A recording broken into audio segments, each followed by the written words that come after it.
long before kings built monuments that touched the sky. Before empires cast their shadows over jungles and rivers, there were only whispers. Whispers carried by the wind, etched not in stone, but in blood. Blood that flowed across mountains, across rivers, across time itself. Blood that endures even when the monuments crumble and the names are forgotten. In the heart of Southeast Asia, in the misted lands that we now call Cambodia, a journey had already begun.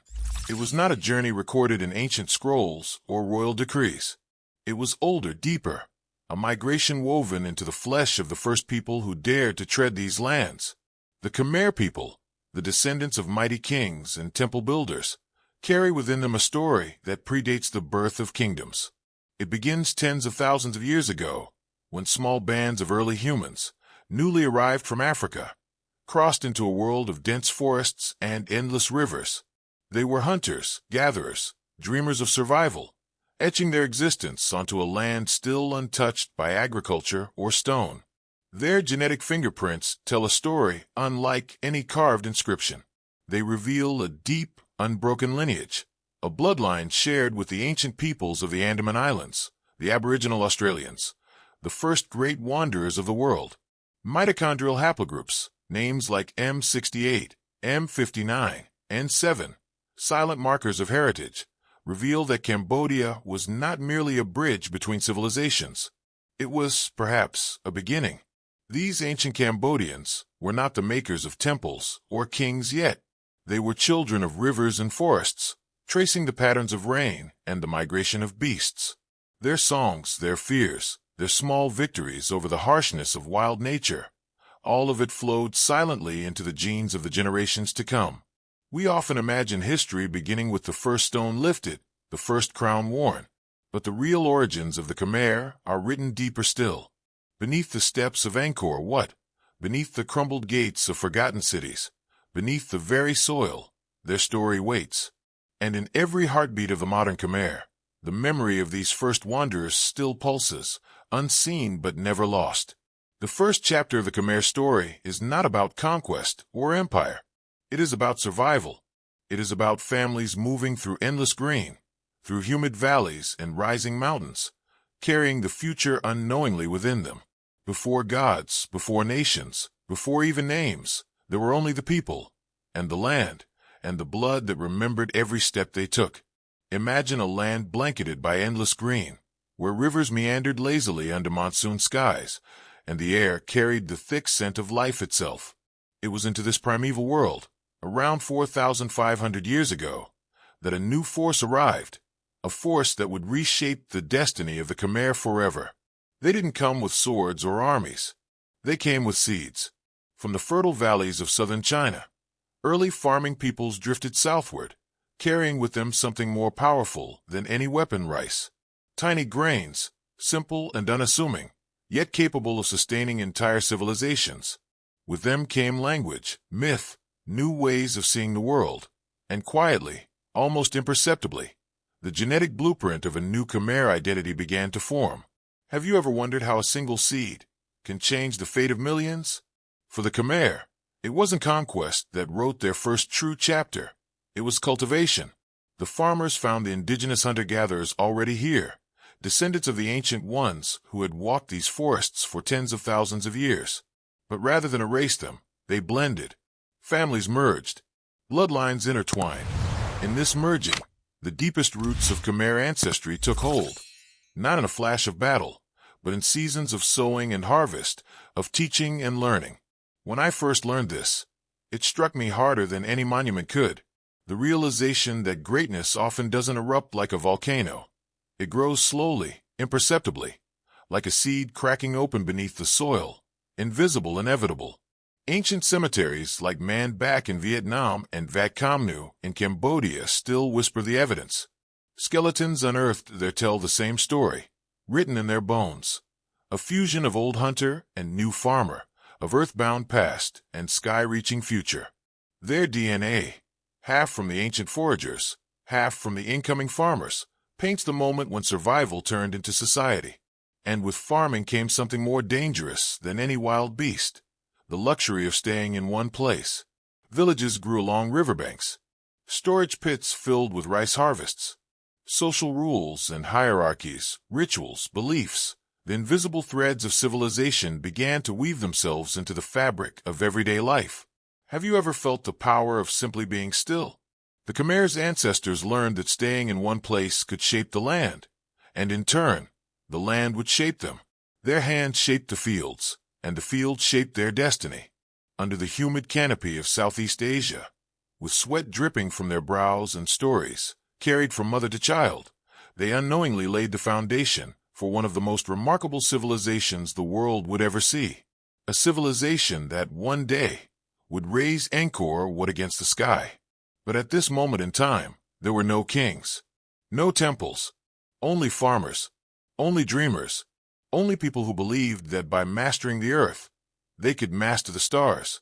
In every bite of rice we eat today, in every whisper of the monsoon wind across a Cambodian paddy field, their spirit lives on. They did not carve their names in stone. They carved them into the living earth. They arrived not with armies, but with stories whispered by the tides. They crossed oceans, not to conquer, but to connect. And when they set foot on Cambodian soil, the bloodlines of the Khmer would be changed forever. For centuries, it was believed that Indian influence in Southeast Asia was only cultural, trade, religion, language. But then, buried beneath layers of ancient earth at Angkor Wat, a discovery shattered everything we thought we knew. A child's skeleton, fragile yet defiant against time, told a different story. Not 500 years ago, not even 1,000. This child lived nearly 2,000 years ago, during the early centuries of the Common Era, and within his bones, scientists found something astonishing. Nearly half of his ancestry came from South India. Can you imagine? Before the mighty Khmer Empire had even dreamed its first temple, there were already Indian bloodlines flowing in the veins of its people. This was no gentle trickle of influence. It was emerging, bold, undeniable. The child's DNA, a seamless blend of local Austroasiatic roots and distant Dravidian blood, tells us that South Asian migrants didn't just visit. They stayed. They loved. They lived. They became part of the land. What fascinates me most isn't the science itself. It's the thought of two worlds meeting not through conquest, but through marriage, through family, through the tender, invisible bonds of everyday life. Have you ever thought how many of your ancestors were strangers once? How many journeys, how many risks, how many moments of impossible trust are stitched into your existence? Artifacts whisper the same tale. Indian beads, Roman glass, imported luxuries resting beside local Khmer pottery, blending as seamlessly as the genes of their owners.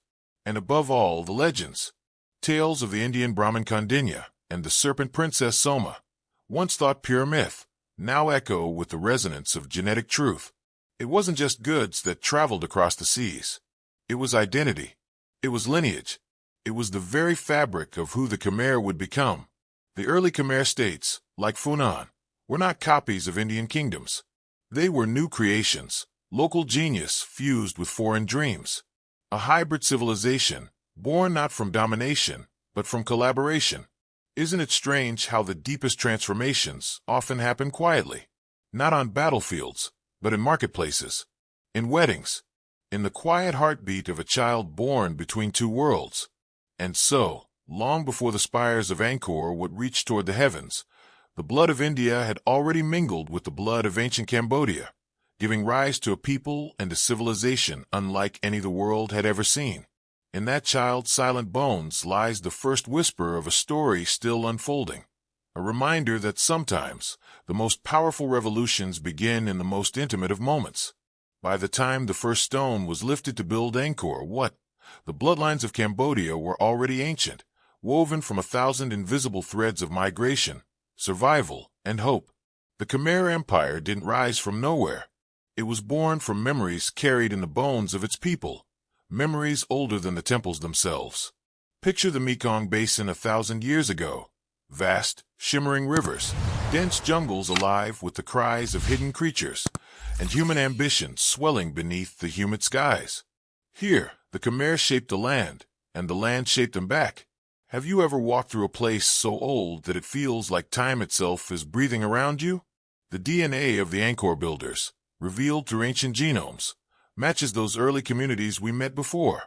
The Austroasiatic farmers, the deep-rooted hunter-gatherers, and the whispering traces of Indian ancestors who had long since become native. No sudden invasion, no overnight conquest. The empire grew from the same soil, the same blood, the same songs, just louder, grander, immortalized in stone. And yet, history wasn't stagnant. Along Cambodia's coasts and rivers, new ripples arrived. Cham traders from the Austronesian world brought faint whispers of Taiwan's ancient peoples. Tiny signals, hidden deep in the Khmer DNA, tell of marriages, alliances, and shared destinies. But here's the stunning part. Even after centuries of contact with outsiders, the Chinese courts, the Cham sailors, the Thai warriors, the genetic core of the Khmer remained fiercely intact. Have you ever wondered how much you can absorb from a world without losing yourself? The Angkor kings worshipped Hindu gods with Sanskrit prayers, yet spoke in Old Khmer. They modeled city plans on Indian cosmology, yet built in a style no outsider could have dreamed of. Every temple was a declaration: we are not copies. We are something new. From Funan to Chenla to Angkor, the Khmer civilization was not a borrowed glory. It was an alchemy. They took pieces of the world and made them unmistakably their own. Imagine standing before the gates of Angkor Thom, the colossal faces of bodhisattvas staring down at you. Those faces are not just art. They are blood-made stone, the silent testimony of thousands of years of survival, migration, and creation. And deep inside those faces, inside the DNA of the masons who carved them, lived the memories of rivers crossed, seeds planted, alliances made, and worlds remade. Empires can be conquered, temples can crumble, but blood remembers. And in Cambodia, the memory is everywhere, underfoot, overhead, and in every living heart that calls this land home. The ruins still stand. The trees claw at the stones. The rivers carve new paths where once kings sailed in splendor. And yet, in all the cracks and fallen towers, the true legacy of the Khmer is not something you can see. It's something you can feel, something written not in monuments, but in blood. Even now, the DNA of modern Cambodians carries echoes of a past too vast for memory alone. It remembers the first hunters who chased shadows through endless green. It remembers the farmers who shaped rivers into rice fields. It remembers the foreign hands that reached out across oceans, not to conquer, but to connect. Have you ever felt history in your veins, instead of just your mind? Have you ever wondered what ancient songs your blood still hums in silence? The Khmer story is not just about who built Angkor Wat. It's about the millions of nameless souls who shaped Cambodia before history even knew how to write their names. It's about migrations that turned into families. It's about strangers who became ancestors. When you stand before Angkor's crumbling towers, you're not looking at the end of a civilization.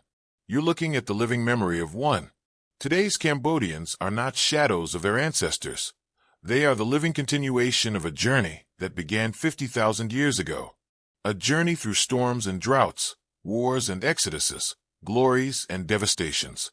A journey that survived not because of armies, but because of families, farmers, and dreamers who refused to be erased. Isn't it humbling to realize that our own existence is stitched from such invisible triumphs? How many unknown heroes lie behind every heartbeat we take for granted? DNA doesn't just tell us who we are.